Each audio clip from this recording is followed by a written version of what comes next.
Ladies and gentlemen, before I begin with what I'm going to talk about, Psalms 36 and 37 says, Lord, you have enlarged my steps under me that my feet did not slip. I have pursued my enemies and overtaken them. Neither did I turn again till they were consumed. Anthony Joshua views Canelo as the best fighter in boxing today. This is what Anthony Joshua had to say about Canelo Alvarez. Joshua felt Canelo was able to nullify Golovkin's ability to overwhelm his opponents with a combination of pressure and power. Canelo is the best. Canelo is my guy, Joshua told TalkSport. Golovkin has got explosive hands, power in both hands. He, Canelo, was moving out the way, taking them on the gloves. And normally, they cause a lot of effect on other opponents, but Canelo found a way to dismantle what he was trying to do. Joshua believes the 27-year-old boxer has made vast improvements since that contest with Floyd Mayweather and continues to get better with each passing training camp. At training, in every camp, he's added something new. In all sports, some athletes get stuck in routine and people around them aren't adding new routines or new structure to the training camps. Canelo's added head movement, rolling and slipping. I saw all that come into play when he fought Khan and when he fought Golovkin. He has really improved since the Mayweather fight. He's phenomenal.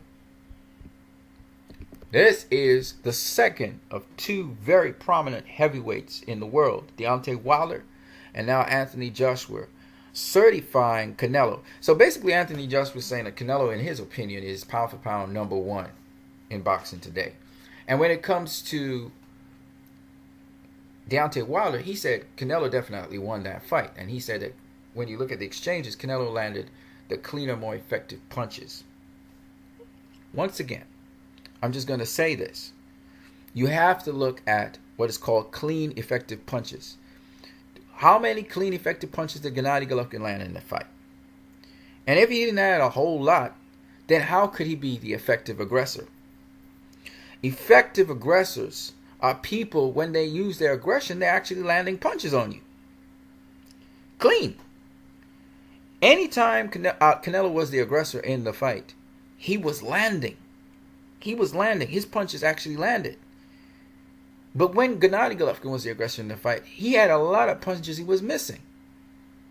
The only thing that actually gave him some kind of credibility was his jab. And the jab wasn't effective because it was supposed to set up power shots, or it was supposed to be a power shot itself. And yeah, down the stretch, he got a lot more of his power jabs in. But again, it didn't do much to Canelo at that time. And Canelo was still landing a whole lot of power shots on Golovkin. And pot-shotting him and counterpunching him. So when you look at it, the effective aggressor was Canelo whenever he was aggressive. And the clean, effective punching was Canelo. And everybody knows the defense was Canelo's. That's 3 out of the 4 criteria we're talking about in a fight. The last one's ring generalship. Which leads me to the judge that people wanted to see out of the boxing game, like C.J. Ross. It was found out that Adelaide Byrd is back, and she worked the Mayweather promotion card just yesterday, October the 24th. And Bob Bennett made it clear that she would be back soon, and he kept true to his word. And Adelaide Byrd ended up being back in boxing. And when you look at Adelaide Byrd's scorecard, in my opinion, I don't see why she should have been out of boxing. Now, C.J. Ross is a different story, because C.J. Ross literally scored the fight between Canelo and Floyd Mayweather as a draw. There's no way in God's green earth that was a draw. Even if the scorecards were even closer, say it wasn't a blowout, it wasn't 118, 110. Maybe it's 117, 111, 116, 112. Even though 116, 112 is a little too close. I think it was 117, 111.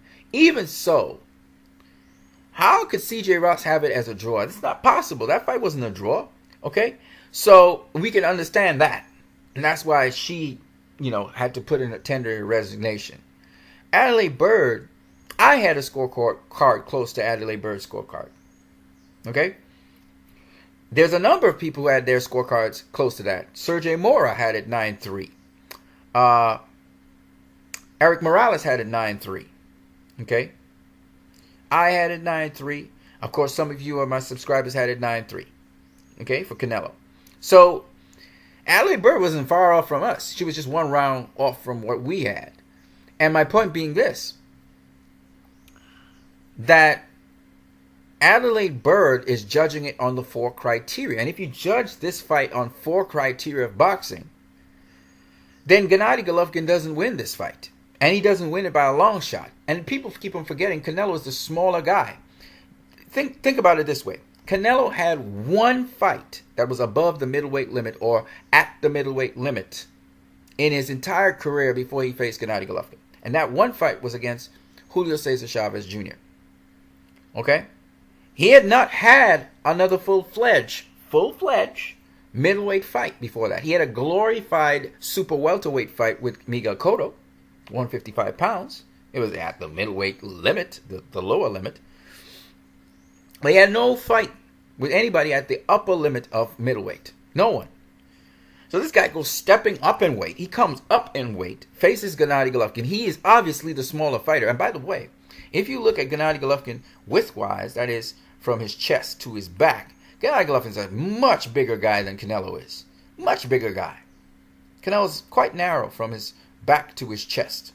Okay? Golovkin's much bigger than him. People see that he's much taller than Canelo. Okay? His hands are even bigger than Canelo.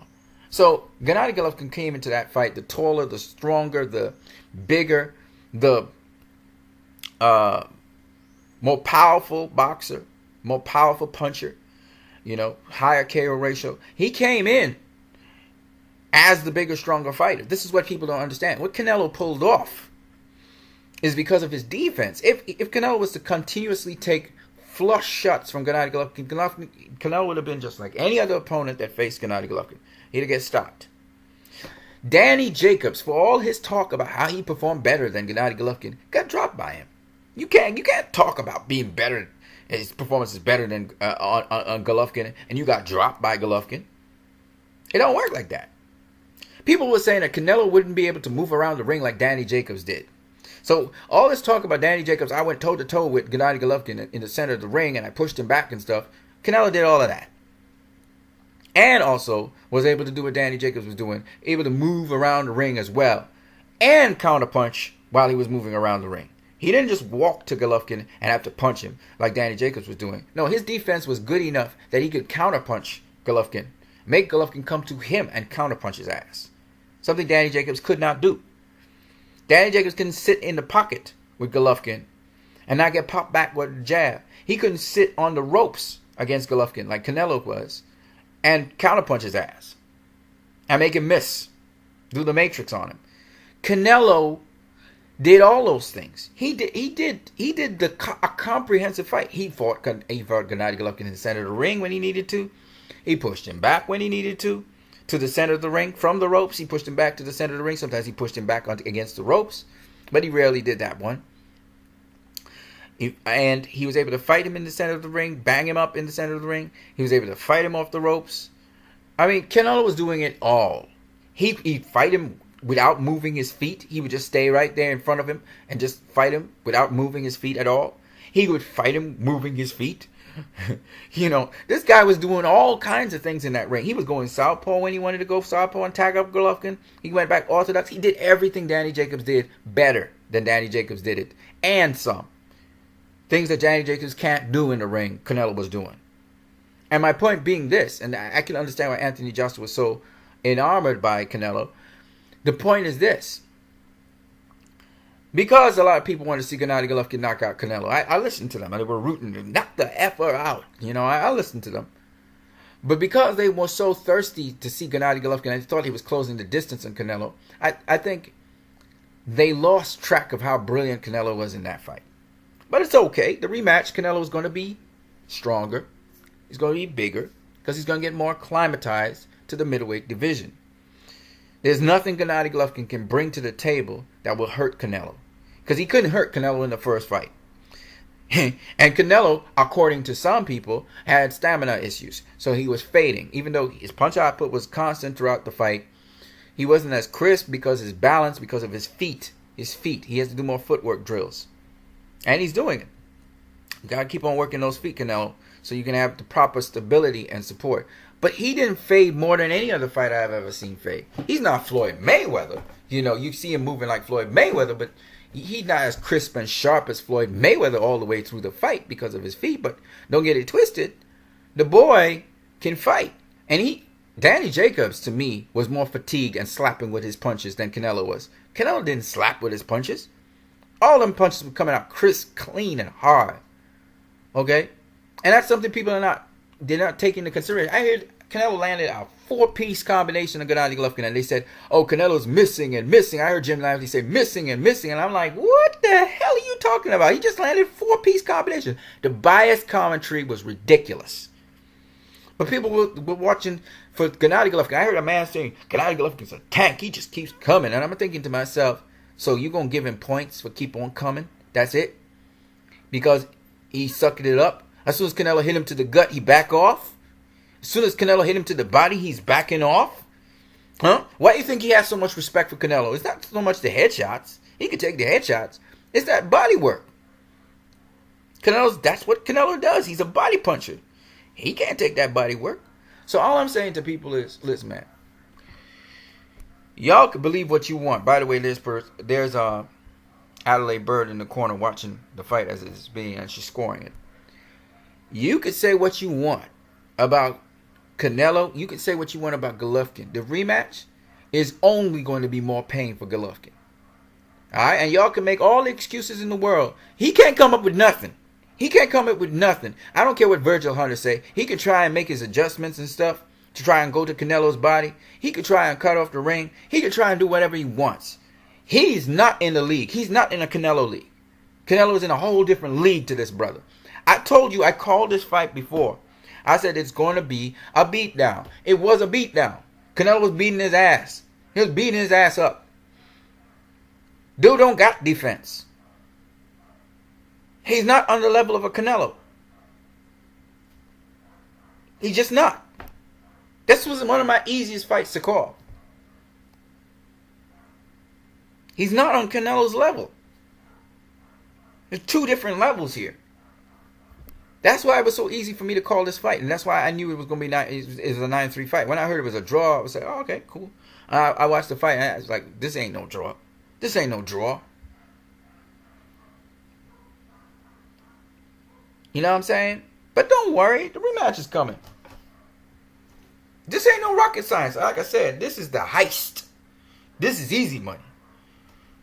Right? This is a robbery. Canelo was like watching this after Canelo. Notice Canelo wasn't even rejoicing. He was just kind of, stroking his beard. Because he was like, man, I just beat this guy's ass. I just beat this guy. And you can give me the decision. Y'all couldn't see that? All right, cool. I'm going to make it more clear next time. Next time I'm going to make it real clear. Yeah, I'm going to make it clear. I'm going to make Stevie Wonder know. I beat this guy. Alright? I'll make it clear. Don't worry. A blind man will be able to see when I'm done with him. That's why he's so motivated and he's training all the time. About to beat Gennady Golovkin stupid. He gonna beat him. Worse than he beat him the first time. Okay? So, you guys asked for it, man. You shouldn't have done that with Canelo, man. Y'all shouldn't have done that with Canelo. I don't come back Jim Lampley saying, oh, Canelo gonna beat him in the rematch. Listen, don't be saying that. Don't be telling me that Gennady Golovkin beat him in this fight, but Canelo gonna beat him in the rematch. Don't tell me that. If Gennady Golovkin beat him in this fight, that means he can beat him in the rematch. Stay consistent. Some of you out there are being consistent. You say that Gennady Golovkin gonna beat him in the rematch. I'm glad you say that. And I hope Gennady Golovkin goes for it in the rematch. I hope he tries to beat him in the rematch. I hope he tries to knock him out in the rematch. I really hope so. Because that's his best shot at winning this fight. Because if he can't beat him in the rematch, if he can't knock him out in the rematch, guess what?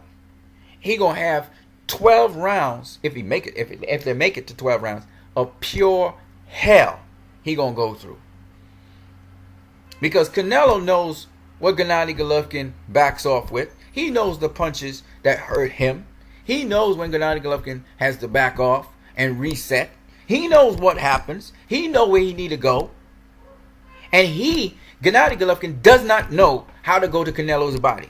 Gennady Golovkin does not know how to cut off the ring on Canelo. Gennady Golovkin does not know how to land his power shots on Canelo.